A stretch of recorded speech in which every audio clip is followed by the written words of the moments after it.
महोदय मैं पुनः इस चीज कहना चाहूंगा महोदय, 30 सेकंड 45 सेकंड का समय चाहूंगा।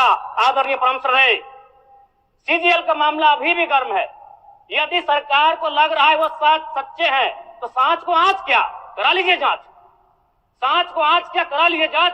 और अब कब तक बहाना दीजिएगा कि ये विपक्ष की साजिश है? विपक्ष के सारे पे छात्र सड़कों पे नहीं है, सपने टूट रहे हैं, सपने नेस्तनाबूद नाबूद हो रहे हैं, इसीलिए छात्र सड़कों पर है। और याद रखिएगा, उनके सपनों के बीच कोई आएगा, पहाड़ आए, दरिया या चट्टान आए, छात्र टकराएंगे। महोदय मैं फिर कहूंगा, यदि आप सच है तो सच को आंच क्या कराइए जांच, सीजीएल की जांच हो। मैं पुनः कहूंगा, खतियान आधारित स्थानीय नीति, विस्थापन नीति पुनः समीक्षा करते हुए लागू कैसे हो, उस दिशा में राज्य को बढ़ना चाहिए। महोदय, यदि वास्तव में मैया सम्मान की राशि 2500 रुपए सम्मान है तो मैं चाहूंगा हम लोग एक सार्थक दिशा में बढ़िया। महोदय, आज जितने भी माननीय हैं उनको बस की सुविधा दी जाए, जितने भी माननीय हैं अपने घर से ट्रेन की सुविधा से सदन आए, जितने भी माननीय हैं वो अपना टीए भत्ता का त्याग करे, जितने भी माननीय हैं यह जांच हो कि उनके बच्चे सरकारी स्कूलों में पढ़ते हैं या गैर सरकारी स्कूलों में पढ़ते हैं, निजी स्कूलों में पढ़ते हैं, इस विषय का भी जांच हो। अगर उसमें अगर कसौटी में उतरते हैं हम कहेंगे ये मैया सम्मान योजना है, और नहीं तो इसे केवल और केवल जिस सपने के साथ ये राज्य अलग हुआ था वो सपना कहीं ना कहीं अधूरा होगा। महोदय, 2500 रुपया सम्मान की कसौटी नहीं होगा। सम्मान तभी होता है जब समानता से आता है, समानता है तभी सम्मान है। अगर समानता नहीं है महोदय तो किस सम्मान की आप बात करते हैं? अध्यक्ष महोदय, आदरणीय मुख्यमंत्री को दोबारा बहुमत से चुनकर आने के लिए भी धन्यवाद।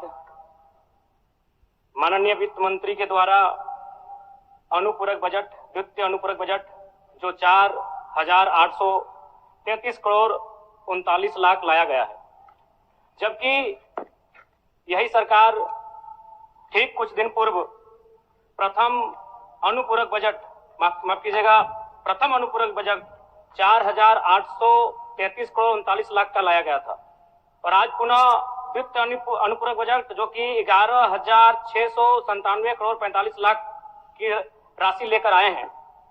तो महोदय, जब पूर्व में हमारे पास जो निर्धारित राशि होती है और उन राशि को अगर हम खर्च नहीं कर पाते हैं तो फिर ऐसे बजट का एक दिशा का होना और राज्य की दिशा का अलग होना, कहीं ना कहीं चरितार्थ को हम लोग उदाहरण के रूप में प्रस्तुत करते हैं।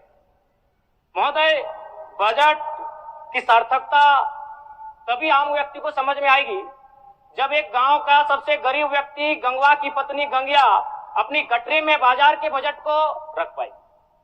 आज तमाम माननीयों ने, हमने भी सोचा था कि पक्ष की तरफ से विषय को रखा जाएगा, विपक्ष वाले तर्क को प्रस्तुत करेंगे और इसी बीच में एक नया नवेला युवा सीखने का कार्य करूंगा, लेकिन मैक्सिमम समय इन्होंने दिशाहीन मुद्दों पे रखा। तो मैं, चूंकि मैया सम्मान योजना मूल बिंदु रही, केंद्र बिंदु रही, किसी ने उसे सम्मान कहा, नारियों का सम्मान कहा, महिलाओं का सम्मान कहा, हम लोग भी महिलाओं के सम्मान के पक्षधर हैं। हमारे एक भाई कह रहे थे कि 2500 रुपए की राशि जब एक स्कूल कॉलेज में पढ़ने वाली बहन को दिया जाएगा तो उससे वो स्कूल कॉलेज कागज कॉपी कलम की सामग्री लेगी। मैं कहना चाहूंगा, अगर आप उसे स्कूल कॉलेज जाने से पहले अगर 2500 रुपए देंगे तो उसे आप निकम्मा और आलसी बनाएंगे। यदि आपको उस राशि को देना है तो उसके स्कूल कॉलेज जाने के बाद दीजिए, स्कॉलरशिप के रूप में दीजिए। मैं आज पुनः कहूंगा, क्योंकि आप सत्ता पक्ष में हैं, आप संभवतः अपने इस विषय को बचाएंगे, आप अपना पक्ष रखेंगे कि आपने मैया सम्मान योजना एक महान कार्य किया है, लेकिन मैं फिर कहूंगा 18 साल 25 साल 30 साल की लड़कियों को जो आप फ्री में 2500 रुपए दे रहे हैं, आप उनकी प्रतिभा को हनन कर रहे हैं, आप उनकी प्रतिभा को नकारात्मक दिशा में ले जाने कार्य कर रहे हैं। महोदय, मैं इसे आप स्कॉलरशिप का रूप दीजिए। आप 2500 रुपए देना है, स्कूल से पहले देंगे ना। मैं कह रहा हूं, मेरी भी सैकड़ों बहनें हैं गांव में, अगर आप स्कूल जाने से पहले 2500 रुपए के बाद अटेंडेंस के बाद अगर आप देंगे स्कॉलरशिप के रूप में तो वो बहन स्कूल तक जाएगी। दूसरा सवाल और एक महत्वपूर्ण विषय महोदय, एक मिनट माननीय सदस्यगण, सभा की सहमति हो तो सदन की कार्रवाई समाप्त होने तक समय बढ़ाई जाए। बोलिए, अब समाप्त करिए। बोलिए महोदय, यदि वास्तव में मैया सम्मान की राशि 2500 रुपए सम्मान है, तो मैं चाहूंगा हम लोग एक सार्थक दिशा में बढ़िया महोदय। आज जितने भी माननीय हैं उनको बस की सुविधा दी जाए, जितने भी माननीय हैं अपने घर से ट्रेन की सुविधा से सदन आए, जितने भी माननीय हैं वो अपना टीए भत्ता का त्याग करे, जितने भी माननीय हैं यह जांच हो कि उनके बच्चे सरकारी स्कूल में पढ़ते हैं या गैर सरकारी स्कूल में पढ़ते हैं, निजी स्कूल में पढ़ते हैं, इस विषय का भी जांच हो। अगर उसमें अगर कसौटी में उतरते हैं हम कहेंगे ये मैया सम्मान योजना है, और नहीं तो इसे केवल और केवल जिस सपने के साथ ये राज्य अलग हुआ था वो सपना कहीं ना कहीं अधूरा होगा महोदय। 2500 रुपया सम्मान की कसौटी नहीं होगा। सम्मान तभी होता है जब समानता से आता है, समानता है तभी सम्मान है। अगर समानता नहीं है महोदय तो किस सम्मान की आप बात करते हैं महोदय? मैं पुनः इस चीज कहना चाहूंगा महोदय, 30 सेकंड 45 सेकंड का समय चाहूंगा।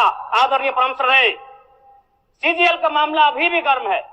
यदि सरकार को लग रहा है वो सच्चे हैं तो सांच को आंच क्या करा लीजिए जांच, सांच को आंच क्या करा लीजिए जांच। और अब तब तक बहाना दीजिएगा कि ये विपक्ष की साजिश है, विपक्ष के सारे पे छात्र सड़कों पे नहीं है, सपने टूट रहे हैं, सपने नेस्ता नाबूद हो रहे हैं, इसीलिए छात्र सड़कों पर है। और याद रखिएगा उनके सपनों के बीच कोई आएगा, पहाड़ आए, दरिया आए या चट्टान आए, छात्र टकराएंगे महोदय। मैं फिर कहूंगा यदि आप सच है तो सच को आंच क्या कराइए जांच, सीजीएल की जांच हो। मैं पुनः कहूंगा खतियान आधारित स्थानीय नीति, विस्थापन नीति पुनः समीक्षा करते हुए लागू कैसे हो उस दिशा में राज्य को बढ़ना चाहिए। और महत्वपूर्ण विषय महोदय मैं ये कहना चाहूंगा, हो गया माननीय जयराम कुमार जी, हो गया। धन्यवाद महोदय। सरकार के